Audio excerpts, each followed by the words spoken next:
Welcome in everyone to Betting Weekly Live. It's a new day at the office. It is Tuesday, the 3rd of March, and you're back again with Steve Wyss and Jack Wright. Jack, yesterday was a mixed day, I would like to say overall. We didn't quite get what we wanted out of it, but we're back again for more today. Let's hope we can catch everything. How are you doing? Yeah, I'm good, mate. Thank you. Hello to you. Hello to everyone again. Second day of our residency on the live show. Second and final day of the residency this week. Yeah, I felt we were good in so many respects yesterday. We got quite a lot of the self-critic in here, but we got a lot of the stuff right. Unfortunately, the main ones we settled on, as has been often the case over the course of the season, we kind of plumped wrong, didn't we? We were saying about how unfortunate really it was yesterday that Fiorentina just didn't show up. We went both teams to score. The only bet where you want that, and instead of going over 2.5 goals, is to cover the 1-1. And obviously, we saw a 3-0 there, and we went the wrong way. But it was a bit of a no-show, wasn't it? So on that respect, but a lot of the other stuff was good. There was a couple of nice little props in the championship game, of course, and obviously you kind of got the both teams to score no in Spain, albeit a route that you weren't expecting. Yeah, I mean, my takeaway from yesterday was how poor Fiorentina were and how poor Real Madrid were as well. The cards were what you needed to be on in that game. I think there was 10 cards. Yeah. But we said it'd be foulsy, didn't we? Yeah, the amount of times that I've been done over by a team that has played on Thursday night in the Europa League and just doesn't show up for whatever reason. It happens too often now. And I know we weren't back in Fiorentina, but we did need a goal out of them. And they were a big disappointment there. Just some notable winners and losers from yesterday. I've got to mention this one. $100,000 was placed on IU Indianapolis on the money line against Cleveland State in the basketball. Sadly, it was a loser. So 100K gone there. Biggest soccer bet was actually in South America, Estudiantes against Atletico Valle, over 1.5 goals live, $17,000. That was also a loser. Trying to find a winner here. 7,500 on Real Madrid versus Getafe over 1.5 goals. That lost. Real Madrid full time, $5,000. That lost. Real Madrid Getafe full time draw. Someone put $5,000 on that at nearly 5-1, and that was a loser. I'm struggling to find a winner, but there was one here. Someone did have $100 on Getafe full time money line at 11-1. What a bet!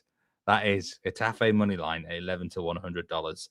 And I don't even know what game this is, or even what sport this is. But someone called Capo Caco, first goal scorer, 20-1 in Hurricanes Kraken, $100, and it won $2,000. I don't even know what sport that is. But it was a ice hockey. 20-1 winner, $100 bet. So there were some winners out there. Let's hope we can get some more winners today. I want to welcome everyone into chat as usual. Rick Haley, John Tate, Byron, Mike, Fued as well, Ming Chung in there, Steve from Lynn, Villa fan, Real Brandon King, Rittick, Guy called A, Ray Burke, always good to see you, Father Brian. Pick the pros and ponies. Says, how bad was Real Madrid? They were bad. That was a big takeaway from me yesterday. Janophilie says that Real Madrid were awful. Humble Levadian, good to see you. He just arrived back from a trip in Marseille. Mr. Gargoyle. Loads of people in already. It's nuts, is this chat already? Early doors. Here we go. He plays for the Vancouver Canucks. There we go. You're right. It was ice hockey. Yeah. What a name. What a name that is. But hey, my dad's in the stream as well. Mike Wyss is in the stream. Hello. Good bet for me yesterday, son. Middlesbrough Birmingham over 2.5 goals. Hello, Dad. How you doing? Good to see you. Zach, everyone's in today. What a day. It's nuts already. Where's my family? Hello? Yeah, so we're going to get cracking straight.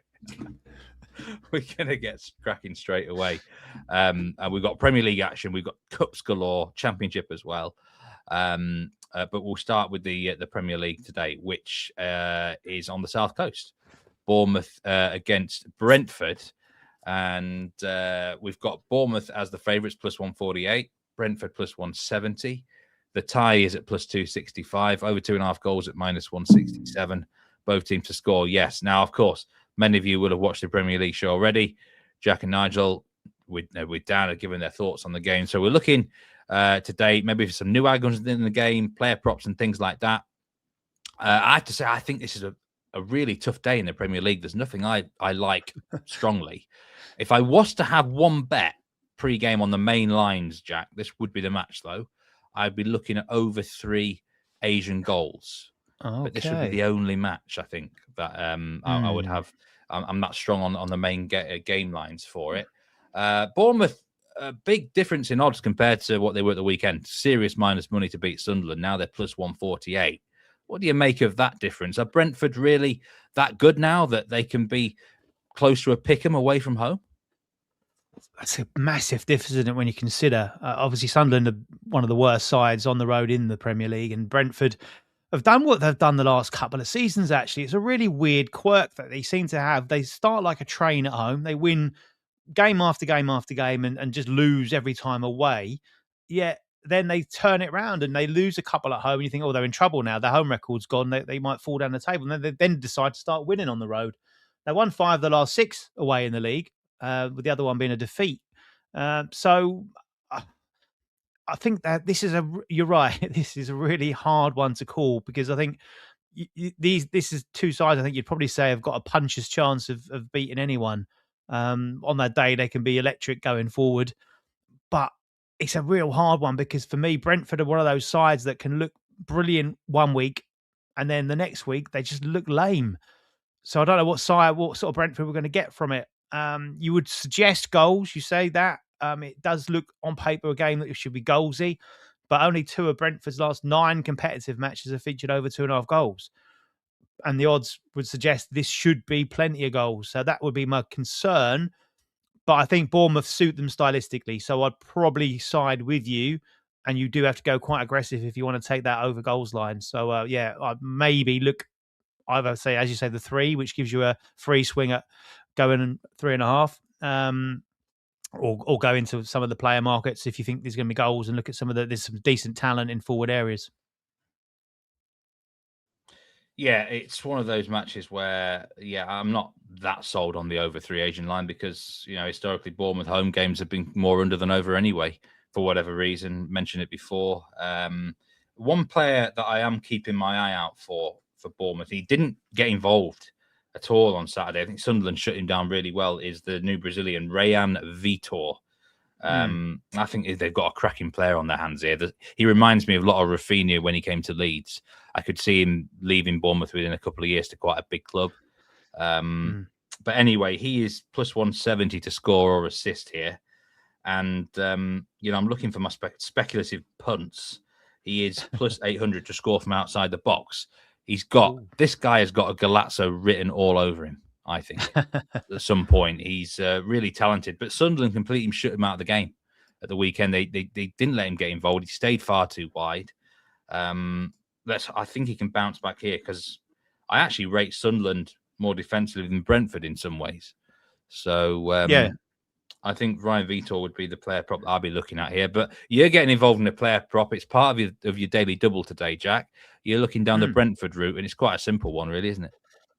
Yeah, it's just for Matthias Jensen to have a shot, or over 0.5 shots. That's something that's happened quite regularly for him. We've got quite a decent price on the other side of it. So we've done it again, really, where we're just looking to add a little bit of juice into the bet. But I say, he's certainly a player that has been decent as far as shots are concerned over the course of the campaign. And I do think this will be an open one. And I say stylistically, I just think this is a game where both sides will be suited to the other, really. They'll have a go at it, and so it should be open. It's in a case of obviously whether we're going to be able to see some goals as well. But yeah, as far as Jensen's concerned, you look on the road, he's been very consistent. His last 5 games have seen him have at least 1 shot, and a couple of those have gone way over. He had 1 at Burnley in that 4-3 win. He had 4 at Newcastle in the 3-2 win, 1 at Villa, 3 at Chelsea, and 1 at Everton. So on the road, a guy that tends to be in the right place at the right time, and expect him to have at least 1 shot here, as he has done in each of his last 5 road trips in the Premier League. Yeah, minus 265 for one shot, but we're going to put it in that daily double today with another selection soon, and it will come to nearly 2-1, or knocking on that door anyway. Breakdown for money for this game: 75% of the money is on Bournemouth on the money line, and 73% of the tickets are on Bournemouth. 77% of the money's on the over in the over-under market. Lots of different opinions on this game. So many of you in chat already, and thanks for giving my dad a nice welcome, by the way. He'll enjoy that. But I like the goal, says Janefali. But the fact that this weekend was a goal fest in the Premier League, it's such a quick turnaround, concerns me. So that can happen a little bit. Let's switch on to Everton against Burnley now. Got not a match that's really on my radar massively, Jack, but you're going to have this as part of your daily double, main part of your bets. Yes, it was just one of those that stood out to me. I'm not really that bothered, but I know it was a strong lean for you on the Premier League. You are going to be adding it to the daily double to take us through the selection first and foremost. Yes, I wasn't expecting to be on the show today, so it's an opportunity for me to play the one that was very close to being official. Nigel was supposed to be on it, but obviously wishing very well in aiming to get back and stay safe out there. If you are listening, Nigel, obviously our thoughts with you in a difficult time out there at this moment. It's a bonus for me to come on and be able to at least put this forward as a selection. It is both teams to score in it. And we kind of outlined it on the Premier League show, but obviously we saw Everton at the weekend have a crazy game against Newcastle, 5-goal classic there, which they came out on the right side of. Obviously we've seen a lot of that Jordan Pickford save as well, right at the death, which could have made it an incredible 3-3 tie. And for me, I just feel that they're vulnerable on home soil. They were, of course, in a brand new stadium. Goodison Park was such a fortress for them, or certainly such an intimidating atmosphere. Passionate home support, been there for years and years and years. And they used that as an extra man, really, didn't they? It was a big strength at Goodison, and often the way when we see sides like West Ham, for example, who are Upton Park, the bowling ground, that then go into their new stadium, which is a bit of a bowl, a bit of an open space. They do suffer when you've got sides that do rely on a lot of decent, strong home form. Fortunately for Everton, they've picked their away form up this season. So at home, they have not won in any competition since December. 2 ties and 5 defeats. And Burnley, I think at the point we'd talk about your kind of theory game as such, Steve. We've talked about that a lot, haven't we, in the past? I think Burnley at that stage, and they've been at it for a few weeks now, where they've gone, we're just going to go out and have a swing. We're going to see what we can get. 3-0 down at the weekend. We've already talked about Brentford. It looked like they were home and hosed. And then a goal just before half time. And then they came out and went crazy in the second half. And looked like they'd taken the lead. Got that back to 3-3, didn't they? It looked like they'd taken the lead 4-3. That got disallowed. They then conceded late on. Then it looked like they'd equalised again. And then that got disallowed after, a 7-minute VAR ridiculous call. So officially had the ball in the net 5 times at the weekend, and only 3 of them counted, unfortunately, for them. But they've been strong on the road as well. 1 defeat in the last 4 on the road, and they've gone to places like Liverpool and Chelsea and picked up ties there. They had 1 at Crystal Palace as well. And for me, I've been with them on that both teams to score yes train for much of the season, and it's been a pretty reliable stream, to be honest with you. I think they remain undervalued as far as the ability to go and score goals at places where they potentially would be a big underdog. 11 of their 14 road trips has seen both teams to score, 79% that is. And Everton is 5 of the last 6, 8 of the last 10 across all venues, and 5 of the last 6 at home. And they've had no clean sheet in the last 7 at home as well. So for me, it's a strong play. And I say it was very close to go as an official play on the Premier League show. And same, I think, went for Nigel as well. We were both very close to pulling the trigger on it. So it makes sense for at least to use it here on the live show as part of the Daily Double. Yeah, I watched that Premier League show, and anyone who's not already should give it a view or a listen before the matches kick off today. And I would also like to echo, it was good to see Nigel on there, but hope he's staying as safe as possible out there in the UAE at the moment. And the same goes to anyone who's watching from that part of the world who's affected in whatever way. Do stay as safe as possible. Wishing you all well. But yeah, that's going to be official daily double. I'm glad that you managed to get that in now in some sort of official capacity, really, Jack. Like you say, both teams score, yes, Everton, Burnley, and then we just need that one shot from Jensen, who, as you said, pops up often with some sort of an attempt, can go in row Z for all we care, plus 168 for the daily double overall there. There's quite a few interesting sort of comments in chat. RHM is really strong on Everton here. He loves Everton -1. Burnley on a good run but unsustainable. He says under 4.5 and Everton win. Pickford is world class. That was an incredible save at the weekend against Newcastle, I must say. But he always raises it against Newcastle because he's former Sunderland. Newcastle fans must absolutely detest him. The amount of good save. It was the last game of the season, wasn't it, last year that he came up trumps against them as well. Incredible. Look, the thing is, I can't really trust Everton. They're too flat in matches where they're expected to win, in my opinion. They seem to perform better when they're not expected to as much away from home. I mean, Everton now, -177 on the money line. I couldn't trust them. I personally couldn't. I'm not saying they won't win the game, but they're often far too flat at home. I have to say for Everton, they could be a team sort of occasionally on the beach for the remainder of the season, because they're never going to be fully on, because if they have a bad performance, Moyes will whip them the next week. But it's a shame for them they're not involved in a cup competition, isn't it? Or in Europe, because they could totally prioritise those if they were still in them. But they're 8th in the Premier League. They're probably not good enough to get into Europe, really, although the coefficient might go down as far as 8, depending on cup winners. But it's one of those. Fulham will probably be the same, but Fulham could probably focus on the cup now. For me, look, listen, if Everton win handsomely, then I wouldn't be surprised either, because Burnley, look, you can't really back them with monopoly money at times this season, but you have been on about that both teams score angle regularly throughout the whole season. That's fair play to you, Jack.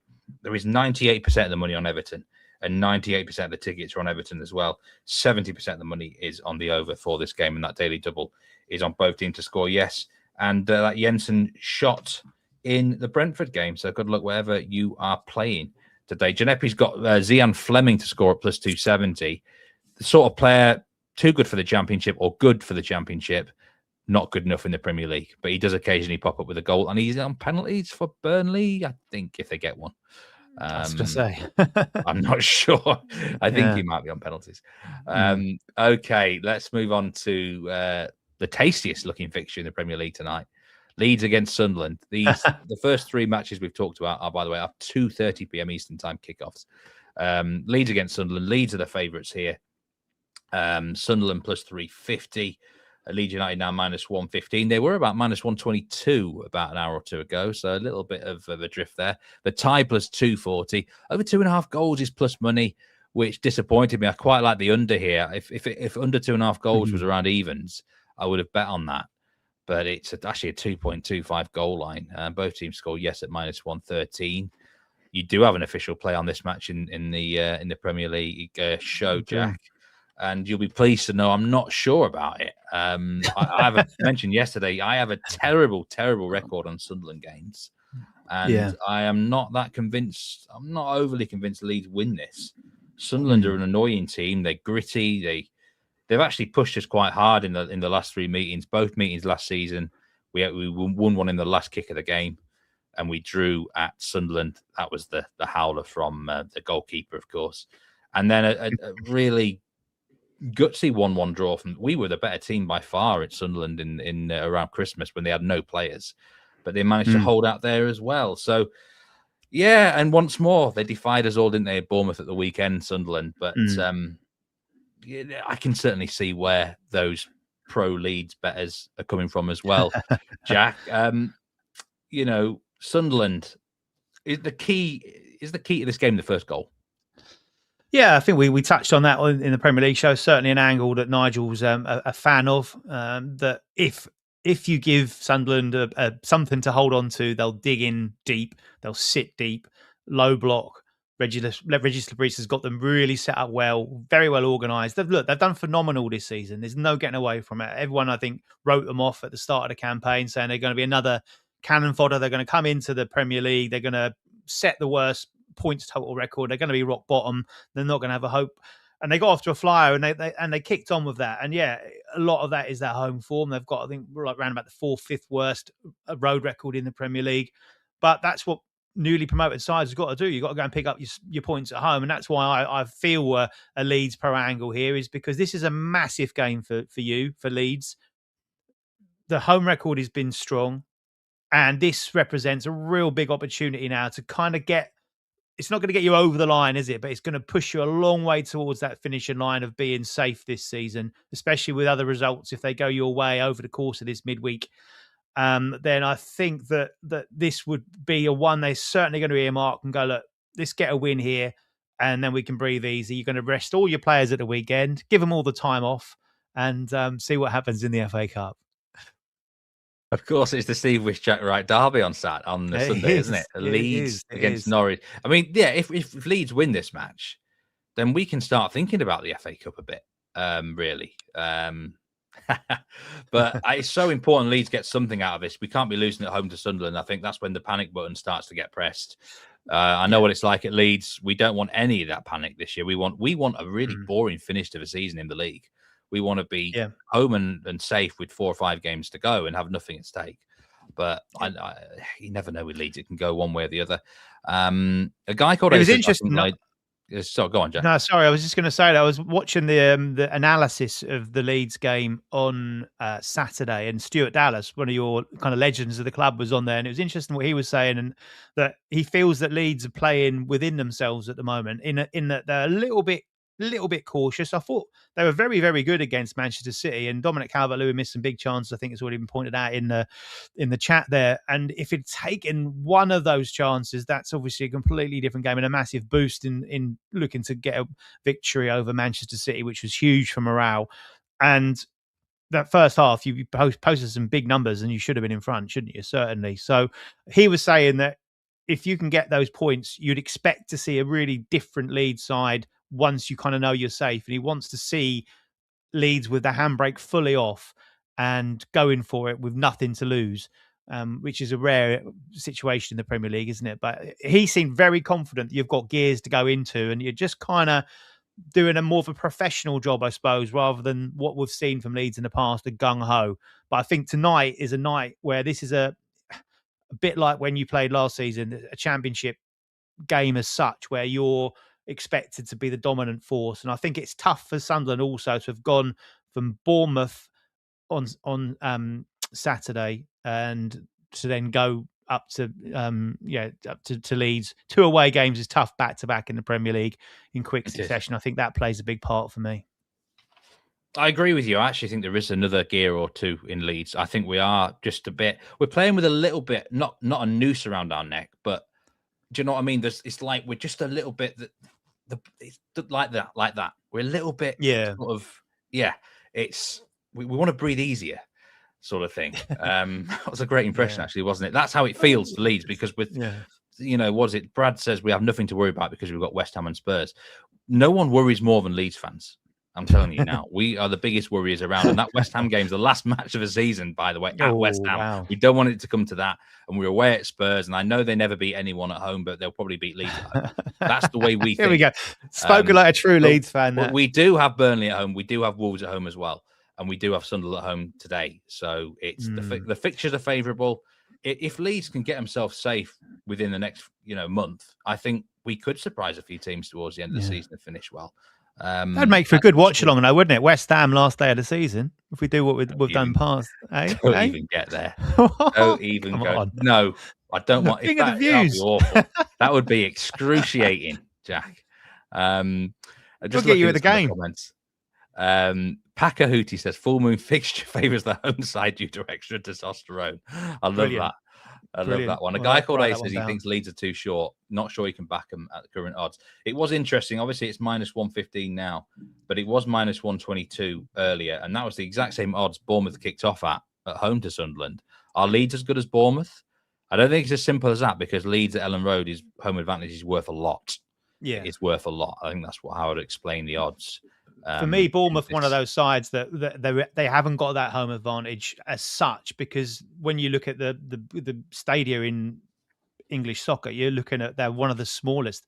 I think they're about 12,000. It's not much over 10,000 as a capacity, which is what would be one of the smallest in the Championship probably even in League One, given the sides that are down there at the moment, let alone the Premier League, when you're looking at a best part of a 40,000 stadia for Leeds, and you're a lot louder than the South Coast, pleasant, friendly Bournemouth fans, aren't you, down there in Dorset? You're like, you're brash Northerners, you're brash Yorkshiremen.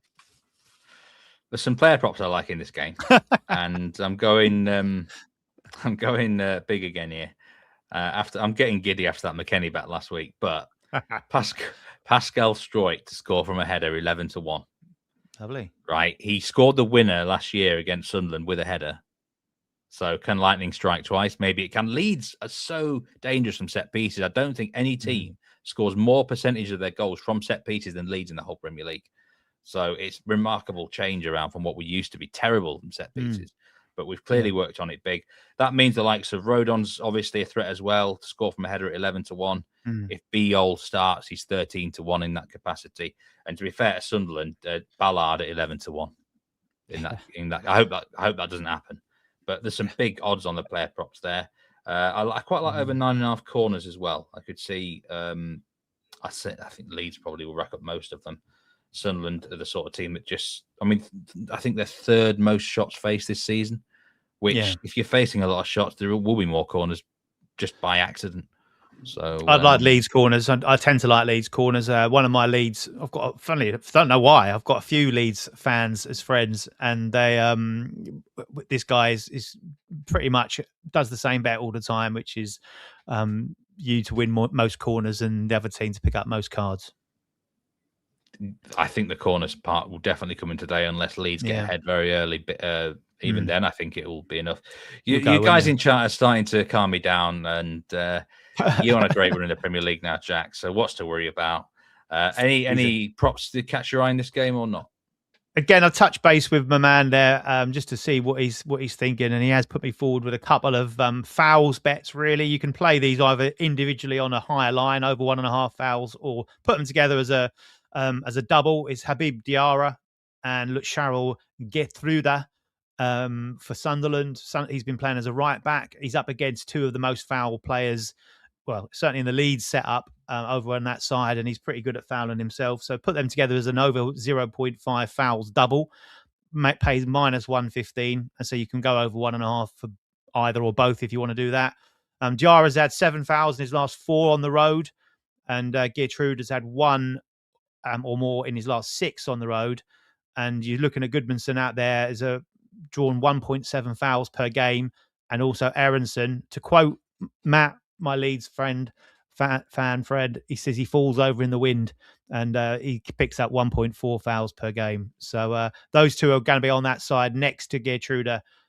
He said he's committed a foul in all 4 starts as right back, and 2 in 2 of those as well. Well, Mukiele would normally be playing right back, wouldn't he, for Sunderland? But he's ruled out until I think the end of the international break coming up at the end of the month. 84% of the money's on Leeds, 87% of the tickets are on Leeds, 82% of the money is on the over in this match. Forgot to even mention about Ellen Roden of the Lights, the stat for that. I think you did it in the Premier League show. It's incredible. I think the actual team that has avoided defeat under Farke was Sunderland. It was a 1-1 draw. It was a long time ago. I think it was like maybe 6th or 7th game in charge. But since then, anything is it something like 20? The kickoffs after 7:45 p.m. The only team that's actually beaten Leeds under the lights technically was City at the weekend in 25 games under Farke. But do you class that because it kicked off in the light? I don't know. It's one of those for our purposes, we'll say no. No, this is fully under the lights. This is fully under the lights. It's not going to be light at the time it kicks off. So anyway, let's see how that one goes. Final game of the Premier League today is the later kickoff. This is Wolves against Liverpool, 3 p.m. Eastern time. Wolves plus 550, the tie plus 360, and Liverpool minus 215. Wolves with a rare win at the on Friday against Villa, deserved it as well, I thought. I am always very, very careful after that happens to a team that's not used to winning. Teams that are not used to winning can let it get to their head. They can let it relax. They can suddenly throw in an absolute stinker. And you know what? If Liverpool absolutely pummeled them here, I wouldn't be surprised, Jack. I've seen it happen before. But I'm probably not going to bet on this game. I am going to be captaining Hugo Ekitike in my fantasy Premier League team, though, which suggests that I think he will go rather well here. Breaking news. Do you see Wolves kicking on from that win, or are they just going to throw in a stinker? The other thing is, am I playing you in the because we win fantasy football head to head? I need to work on that. No, I am facing producer John, who might be listening or might not be listening right now. Yeah, he said he's on mute, so we can be harsh on him. Testing him. Yeah. Depends if Wolves' open top bus parade has finished yet or not for that win against Aston Villa. It seemed to Rob Edwards, unlike him, was a little bit over exaggerating in the victory there. But look, they've milked it. Fair play to them. They've not had much to shout about this season, and he's done a decent job there, hasn't he? He's certainly made them tougher to beat. More competitive, I should say. Really, defensively a lot better than they have done. A clean sheet and a win. They are, kind of as regular as hen's teeth as far as Wolves are concerned this season. Can they do a job against Liverpool? I put a bet forward on the Premier League show again. Like yourself, I wasn't very keen on playing this game. It's a lean. Liverpool don't tend to win too convincingly, or haven't been winning too convincingly on the road. They've saved their bigger wins for home games as they are. Only one of their last 18 on the road has seen them. The handicap in this game is 1.25. So they've only won by 2 or more goals in one of their last 18 road league games. So it's rare they go and put a side to the sword. And these two, obviously, Dan mentioned it on the Premier League show. These two meet again on Friday in the FA Cup, which is a big thing. So the element I think we all agreed on here is, what is the team news going to be? Who's going to take this particularly seriously? Are Wolves going to say we've got a chance of progression in the Cup? Could they get relegated and win the FA Cup? That would be some story. It's happened before, of course, a few years ago.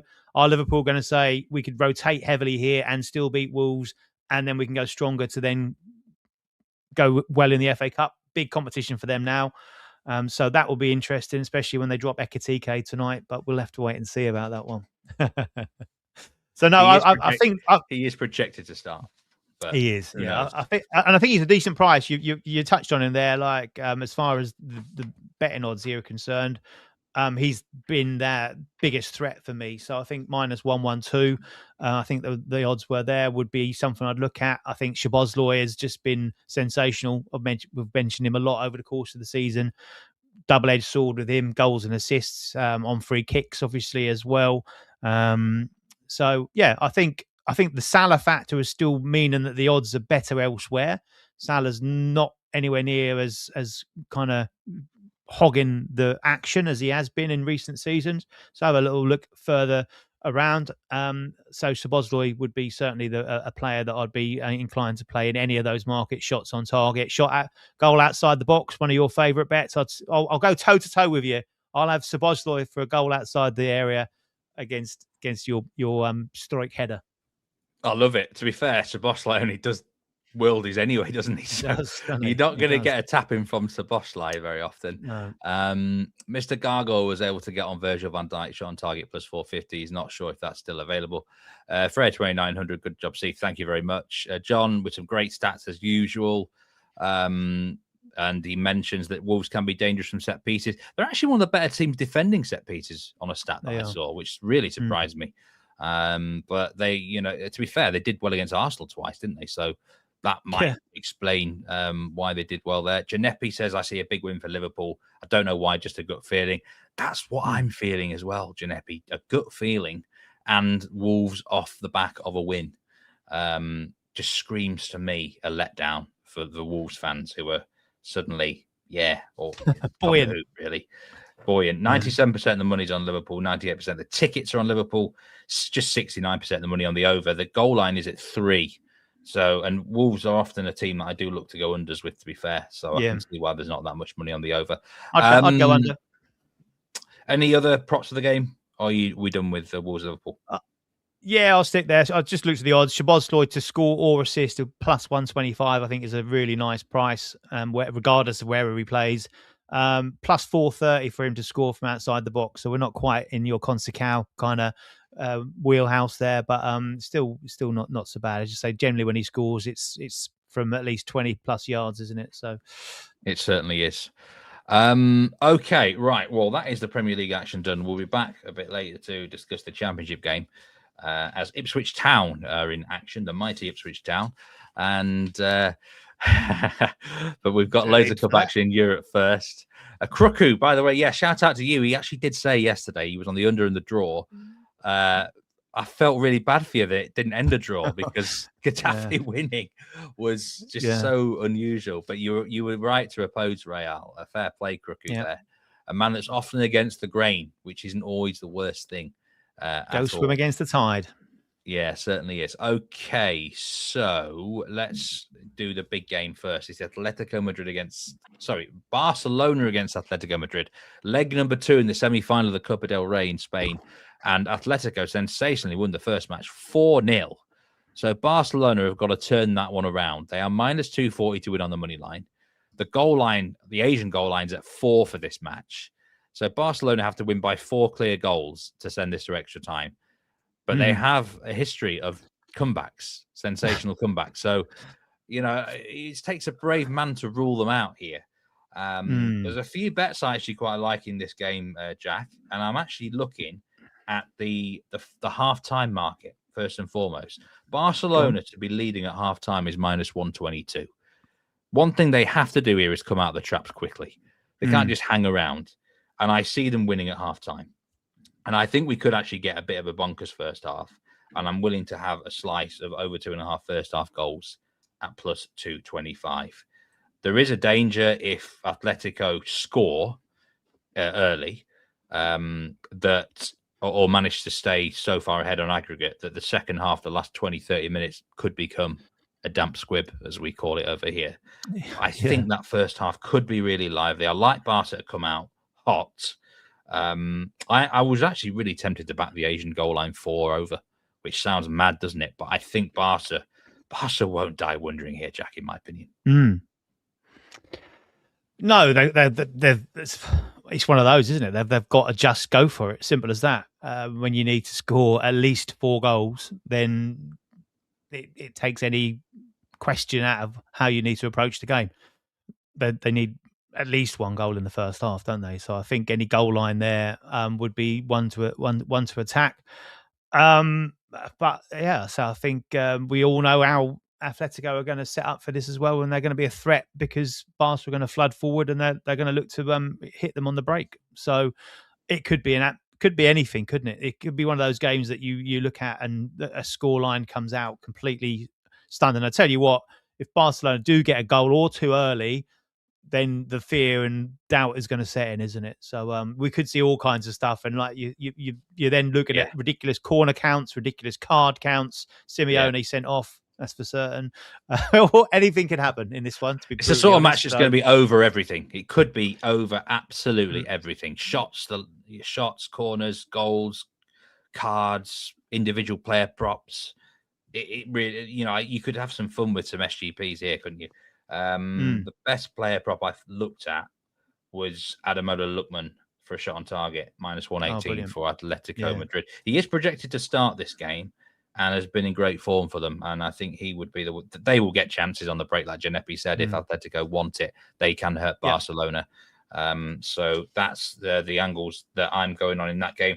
The money is on Barcelona, as you might expect for this game. 90% of the money, 72% of the tickets. So a bit of support of Atletico with some moneyline tickets, and 88% of the money is on the over. Despite that mega high goal line, very, very few bettors are willing to risk going on the under. And I totally get that, Jack, in a fixture like this. Okay, indeed. More cup action. Como against Inter. And this is an intriguing clash. We've got Como plus 188.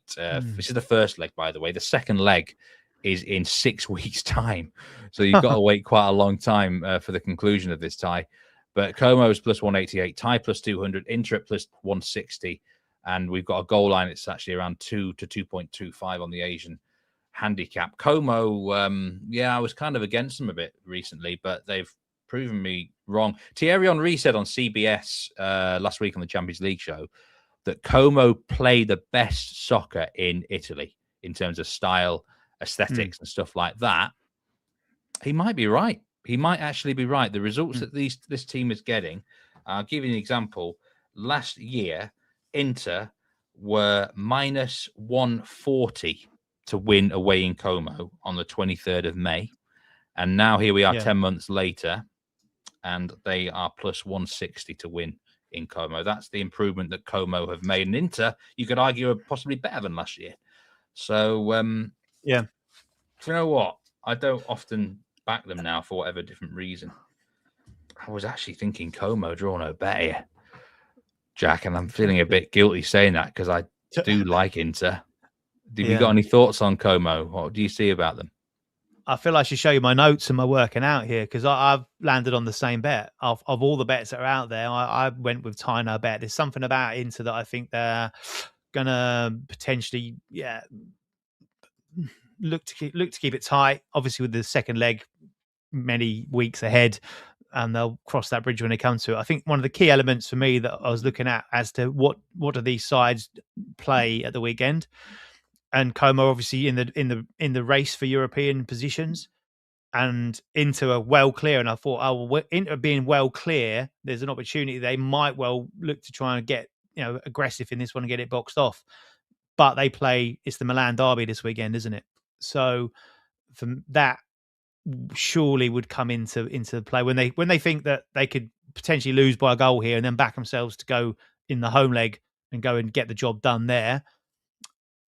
I don't think a 1-0 defeat would be the worst scenario for Inter, and a tie I think would be a very good result for them. They know how dangerous Como could be, and I just feel that either of those two results, if they suit the favourite Inter Milan, if they suit Inter Milan, then why shouldn't we want to be getting that on side in this one with what's coming up around the corner?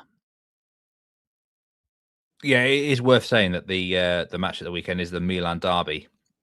Now, if I was in charge of Inter, I would go strong in both games because even if they lose to AC Milan, Milan aren't catching them now. Milan aren't good enough to catch them right now. But from what I've heard, and the reports are that there will be some rest and rotation from Inter. Christian Kivu wants to totally prioritise that AC Milan derby, and the likes of DiMarco is probably going to be rested to the bench. The goalkeeper will be, and it's not full-scale rotation expected, but there will be some players. They've got issues up front because Bonni's injured, Lautaro Martinez is still injured, so it's going to be might be even Thuram up front by himself, possibly with Esposito. He'd like to rest one of those two for the derby if he could. Yeah. But fundamentally, I think this match is going to mean far more to Como in the first leg, and you are right, Inter can lose the first leg and still come back in the second leg. So that I think it adds a bit of. I mean, Como draw no bet, Tyno bet, plus 108 just looks the right play at the right time. I think in this game. That's what I fell on. I thought it was a decent price for a side that are playing well, and as you say, that result wouldn't be the worst result for Inter Milan, as long as they don't get pumped in it, but it wouldn't be the worst result. I'm not even sure Inter are that good anyway. I mean, Bodo Glimt absolutely did a real job on them tactically over 2 legs. And I watched Inter Genoa at the weekend, and Genoa just came and they were happy just to lose by a couple of goals. If you actually get at this Inter defense, I think it's soft. I do, and I still think there'll be gremlins in their head from that Champions League exit. So, and I think Como will be brave enough to have a go at them. So, I think they've got that style and they'll stick to it, won't they? And this is again, like Fabregas is really raising his stock, and a win here and a potential trophy. They've got a terrible record in the Coppa Italia, so they've got a brilliant opportunity now to take home advantage and possibly get to the final and qualify for Europe. What a season that would be! Yeah, I think Como, what Cesc Fabregas is doing there is pretty incredible. Look, they're a well-backed club, but if you look at that squad, it's not amazing. It's good, but it's not amazing. The coach is absolutely getting the most out of them, and I believe it's a manager that will go right to the top of the world of soccer. I could see him at Barcelona down the line. I really could. Seems Chelsea 100%. next. They'll be needing a new manager soon enough, won't they? There's so many clubs I think would take Fabregas because he's pretty well liked, and he's built so many connections over the years that he's not sort of, I can't really think of. Maybe Real Madrid might be the only one. Even then, though, I'm not sure. That'd be an interesting one if he ended up there, wouldn't it? Loads of clubs would go for him. Byron says Dumfries will play. He's just coming back from injury. Yeah, he's had a long layoff, hasn't he? And Father Brian makes an interesting point about the possession. Both teams do love the ball. Who's going to win that possession battle? Could be interesting. There is 91% of the money on Inter Milan and 84% of the tickets on Milan. I think it's a dangerous match for them, though, especially with that Milan derby coming up at the weekend. Into more cup action. I'll lead with this one. In fact, I'll do the whole thing on this one if you want, Jack. Strasbourg against Stade de Reims. Strasbourg are minus 186 favourites. Reims are plus 460 and the tie plus 320. Reims side who are third in Ligue 2 and Strasbourg going very well under Gary O'Neill. We've got a battle between an over team and an under team. Incredibly, Stade de Reims have drawn their last 4 matches 0-0. They alone are keeping the 0-0 detector in business. That's where it's gone. Consecutive 0-0 draws. The good news for them is that Gary O'Neill, Strasbourg, have conceded a goal in all their last 8 games. So maybe they can get on the score sheet here. I think Strasbourg have too much for them. I don't have a good record in the Coupe de France. I must admit that, Jack. Often logic goes out of the window when the Coupe de France is on. But realistically, Strasbourg are going for every cup they can this season. They're much better side. Stade de Reims may well be even focusing on their second tier endeavours. They're third in the league. They're in a promotion battle. However, when PSG are knocked out of a cup early, then I think everyone is in it to win it now in this Coupe de France. They've got to take it seriously. But I think Strasbourg -1 on the Asian handicap would be a pretty safe play here. It's close to even money. And I would be surprised if they don't win the game in 90 minutes. They should progress overall against a team that don't clearly score many goals. They don't concede many either, but Strasbourg have got the ability to break them down. -1 Asian handicap for me at -110. Take them on a money line, add them in your parlays. It should be the top division side has too much overall, and that's why there's 91% of the money and 92% of the tickets on them. Have you ever known a team drawn 4 times 0-0 in a row? It must have obviously happened, but it's been a long time since I've seen that, Jack. Incredible. Goals are scored by accident, aren't they? It's like keeping like nothing at either end is quite crazy, really, and it's ridiculous. So Byron says, can someone take a look at Bodo Mulder for Thursday in the Norwegian Cup? Yeah, on Thursday I'm joined by the hitman Paul Hughes. I'll set him loose on Bodo Mulder, but I was going to cover it anyway because I do like Bodo Glimt to win that game quite a lot. So we will might even get a full graphic on it from John. If there's not much on Thursday, so we may well go along down that route. Right, the final 2 games on the card. We'll come to the Taça de Portugal soon, but Championship in England: Ipswich Town against Hull City. Ipswich -265, Hull City +540. The tie is at +330. I was, funny enough, interacting with someone about this game yesterday. I saw this. Did you see it? Yeah, and it was Tom Griffin, Journo Tom on X, who I think is associated with Hull, and he was disappointed. He thought that the sportsbooks were disrespecting Hull's odds in this match. They're as big as say +540 with Bet Rivers here, but I pointed out why those odds and Hull have to be one of the most overachieving sides on the metrics I have ever seen in any league ever. And it's so extreme that I just cannot believe they can sustain this. So I actually can't argue too much with Ipswich's odds here. Maybe they're a little bit short, but I think there's a reason that Hull are so big. Yeah, you nailed it. Like, it's sometimes when sides are just a little bit off, aren't they? Or one of the metrics is completely skewed, and maybe that they've got a goalkeeper that's making worldies or very competent, and or they allow lots of shots from outside the box, so their expected goals against because of the volume of shots they've faced is quite high. and they've managed to keep them out and do it. But it's every metric, isn't it? It's the goal scoring metric, it's the goal concession metric, it's the expected points metric. All those, anyone who's an underlying data would have been burnt continuously on Hull this season. Oh, and it massively. looked like, they were found out, didn't they? They lost 3 on the spin in February and conceded plenty of goals. They got beat 3-2 at home to Bristol City, who aren't the best side in the Championship. They got comfortably beaten 4-0 by Chelsea, which you probably can forgive them a little bit, maybe.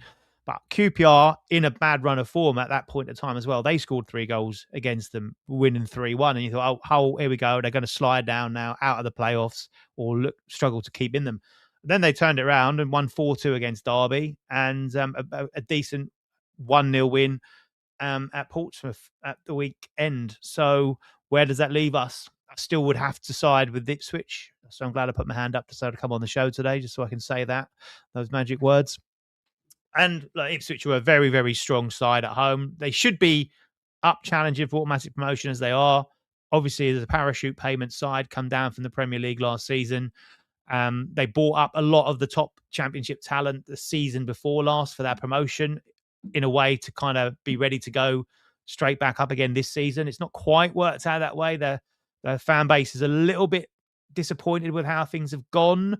They expected them to be a bit more consistent. We saw only a couple of weeks ago they got absolutely smashed 5-3 at Wrexham, but they've only had 2 defeats in the last 12 in the league. So it's been pretty consistent, but at home they are very, very consistent. So when you look across the most recent fixtures as well, they've only drawn 1 of their last 8 at home, and they've won the other 7. And they've won well. They've scored 3, 2, 3, 2, 3, 1, and 3.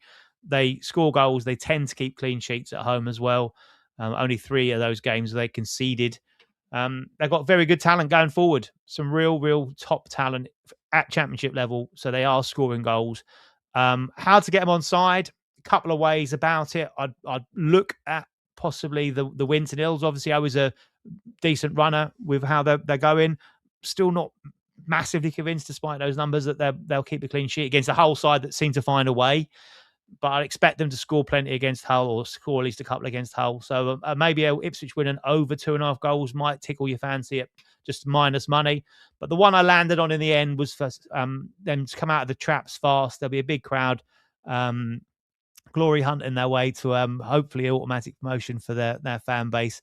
But a half-time, full-time result for me. When you look at Ipswich, they've had 17 games in the Championship at home this season.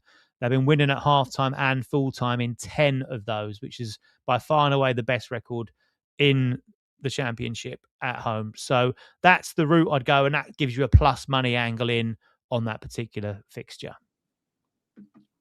Yeah, producer Troy's been busy. He's gone into the record books, and Norwich City, the record in the Premier League for the most consecutive draws, 7 in the 93-94 season. Was that the Mike Walker days for Norwich? That was the season we finished 3rd. Yeah, that was the season where we qualified for Europe.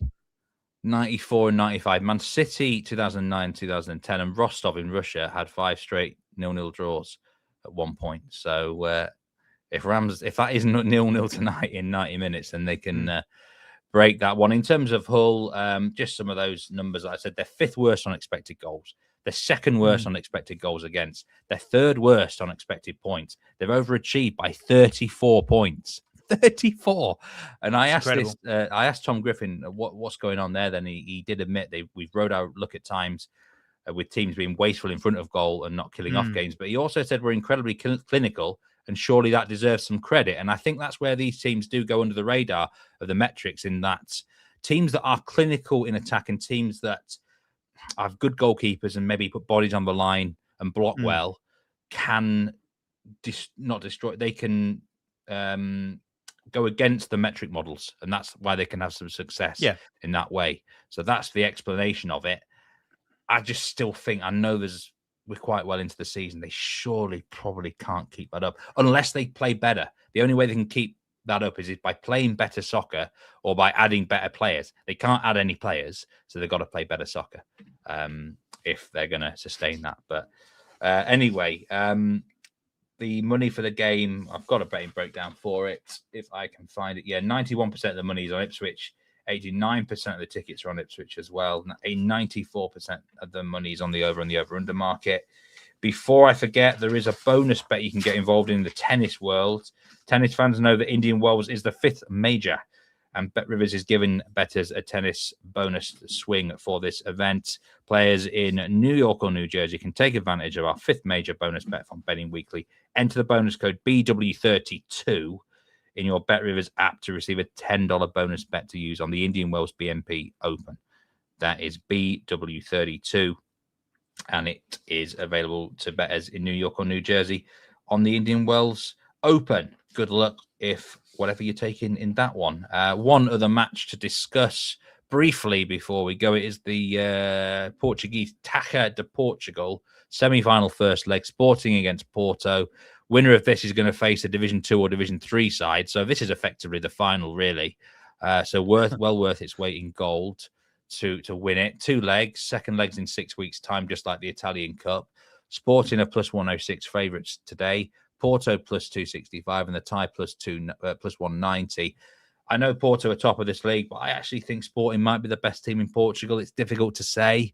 The bet I actually like in the game, for those who've got the patience for this, I think Sporting to win the tie at plus 115 to go through to the final is a better bet than backing them on the money line today.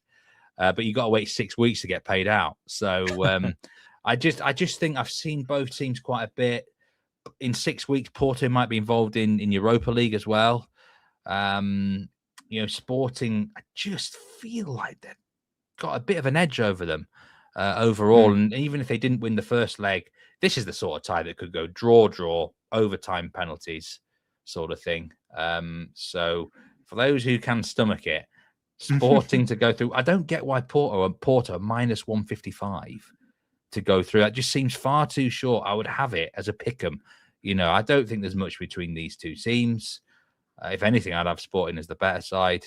First leg probably will be quite low scoring, Jack, knowing the management on both sides, especially Porto. Any brief thoughts on this?